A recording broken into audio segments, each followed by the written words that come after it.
After queuing up 4 programs to share, I had the pleasure of connecting with Jason West from Merced, who's doing a lot of the work, the doing, that was just discussed in sort of the next steps for Monterey's Whole Person Care Pilot. So we added Jason. Just wanted to say that was the rationale because I felt like it was so rich. We wanted to agendize it and give it status. So I will go through this pretty quick. Hope Medical Respite is a deep collaboration between Mercy Medical Center, Golden Valley Health Centers, Stanislaus State, and the Merced County Rescue Mission. It is funded by a community grant from Dignity Health. Golden Valley Health Centers acts as the follow-up primary care for those that don't have primary care. They will see our patients within 3 days of discharge. Stanislaus State contributes BSN interns. Some are LVN, some are not, some are RN, some are advanced practice. There's several classes that come, and they offer, they bring their own preceptors. So we have advanced practice nurses a couple times a week while school is in session, and so there's some gaps that we're trying to address when school is not in session. And the Merced County Rescue Mission operates a 6-bedroom house with an office that is staffed by a full-time service coordinator who began as a peer navigator and had experienced tri-morbidity in her life, and by myself when I was a peer navigator who has also experienced tri-morbidity in his life, and by my partner Colin, who is an optometrist and has gone through the same thing. So this is very much a peer-led effort with some licensed professional consultants. We have LCSWs or MSW interns coming from Stan State as well, and we have an occasional MD and Dr. Sandoval that comes by to make sure everything is okay. All right, and so we are doing very much what has been explained so far. We have a deep collaboration with Mercy, who acts as the triage entity into the program. They fund it. They get to say who comes and who doesn't. We are serving primarily tri-morbid, high-utilizing homeless individuals, but we are also serving any homeless individual, which is referred to us from Mercy. And so we are delivering our motivational interview at the bedside during a vulnerable moment to address what we all know as high utilization, and each blue bar is an ED visit, and each lighter bar is an inpatient stay over the course of 9 months. This is one individual. And we are hoping that we are successful in our motivational interview and we get some initial bedside care planning accomplished. And so this is meeting folks at the bedside is very much the crux of what we're doing, and developing an authentic healing relationship, while the LCSW, the floor LCSW, and then the discharge coordinating RN are there as well. They invite us into the hospital to begin developing that relationship. And this is what we're trying to do on the back end. Folks with complex needs need a complex intervention, and this is kind of a roadmap that we're following when we create our health action plan for individuals. And hopefully we're successful. This is a fantastic picture. Horizons is no longer operating on Main Street, but if we're successful in getting somebody who is wheelchair bound or mobility impaired to primary care, and we haven't found them housing and they're still engaged in services, we most certainly have done our job. And so we're experiencing some barriers, as others have mentioned, with trying to get folks housed with the current housing market and collaborating with COC and other housing partners in doing so. So we are doing our best. Our care tenets, we are coming from an acceptance framework. This is a harm reduction program. We're not requiring that anybody abstain anything necessarily, but we do ask them not to do it and influence others on the property. And so we are doing our best to get them medication-assisted treatment through AEGIS and to interact with other case management entities such as the Department of Public Health, who sometimes refers folks and they end up coming through the hospital as well, or other care managers, Turning Point, the Department of Behavioral Health, and others. So, and we are addressing these domains. These look very familiar: substance abuse, other chronic issues, and most of all, a lack of social supports. And so we have designed our workflow after some technical assistance from the Camden Coalition. I'm not sure if you're aware of them, in Camden, New Jersey. Camden Coalition. The National Center for Complex Health and Social Needs has sprung from their efforts. Dr. Jeffrey Brenner is a fantastic fellow. I had a chance to go out there and meet him a couple years ago, and we were starting this and scratching our heads trying to figure out how we're going to give the hospital what they're asking for after they had already given us the money. And so in developing medical respite, we quickly realized that this is more a care management or transitional care initiative than it is a 24/7 shelter. And in some respects, it is a 24/7 shelter. Folks get to come for a time-limited amount of time, and they receive, the basic necessities in life that you had mentioned earlier. And at the same time, they get a chance to build a relationship with somebody who cares about what they want to do about their life. And that is really what feeds our care planning. We're asking them to prioritize the goals that make the most sense for them, and we're hoping that if we accomplish a couple of these, they'll engage in others that we feel they might also be interested in.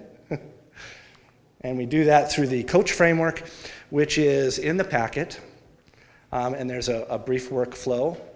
And this is a workflow the Camden Coalition has given us. We had to blend in medical respite, which is a 24/7 shelter, with peer navigation and service coordination into that. Engagement of individuals. While the Camden Coalition is often known for hot spotting, the real value in what they do is their coach framework, engaging candidates. Oops, I'm getting ahead of myself.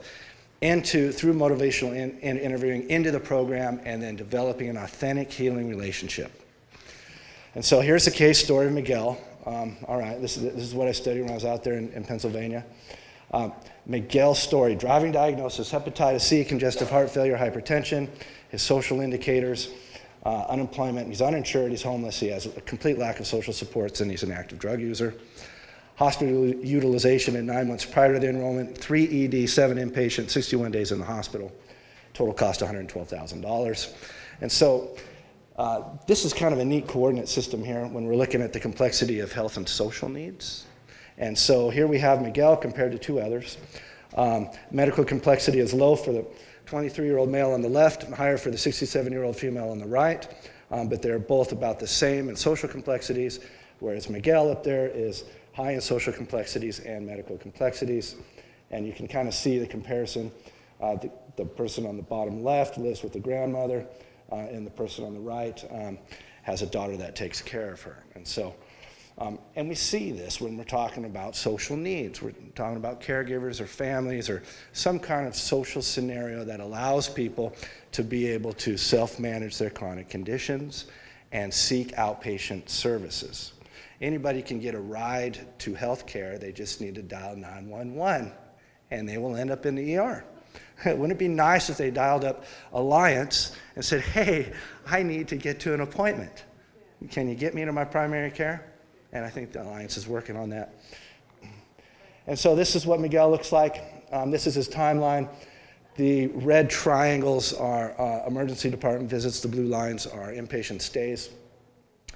He didn't respond initially to attempts, but not very many people do, or they do, and it's short-lived. Vulnerable moments are interesting places to meet people at because they're very much ready for change, and sometimes it doesn't stick, or they become distracted by some other social circumstance in their life. And so he eventually got around to engaging entirely. And so we look at his 9 months pre-enrollment to his 9 month post-enrollment through his self-control case study method, and we see a big difference. Right? All right, so this is what was discovered with Miguel. There were system failures. He had a common name that slowed the process of paperwork. He had a misspelled name on a social security card. He couldn't obtain a photo ID. His follow-up paper was filed incorrectly. And in behavioral health, his engagement in consistently taking his medication for his mental health issues was a big driver in him being able to engage primary care for his other chronic health needs. And so he was approved for SSI. He has SSI now, and at this time that the slide was made, he got into transitional care where he had a share of cost.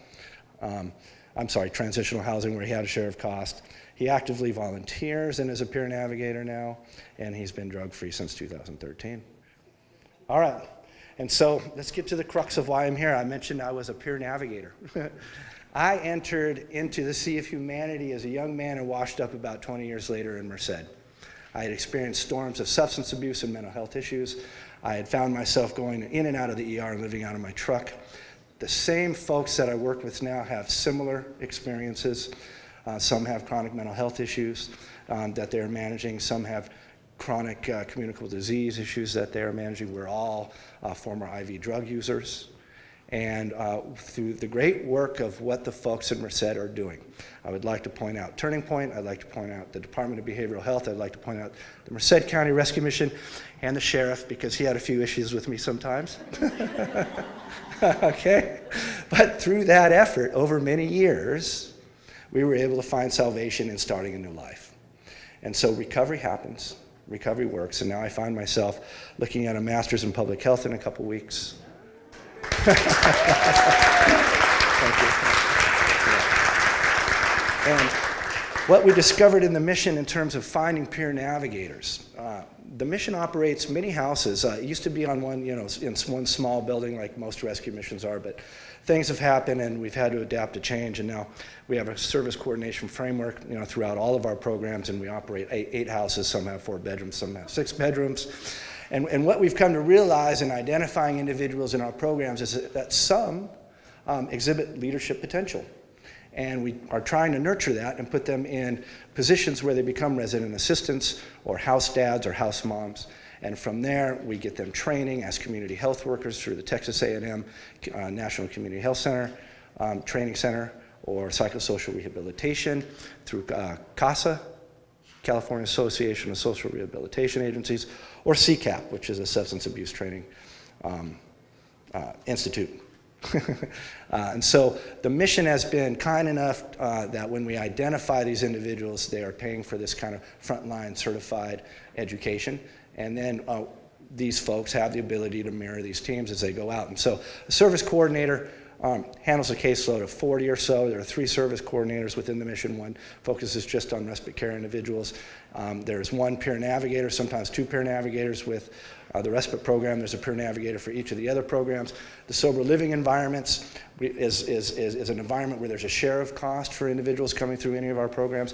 And of course, when they go into the community, we follow them for as long as we can until we can be sure that they can set up their own transportation, manage their medications, know how to read a pill bottle and not run out of it, and be able to shop and get to and back from grocery stores, that they have some ancillary social support such as NAAA Church, something of that nature, a home visiting program, the Wellness Cafe, which is for seniors, or with the Department of Behavioral Health, the Wellness Center.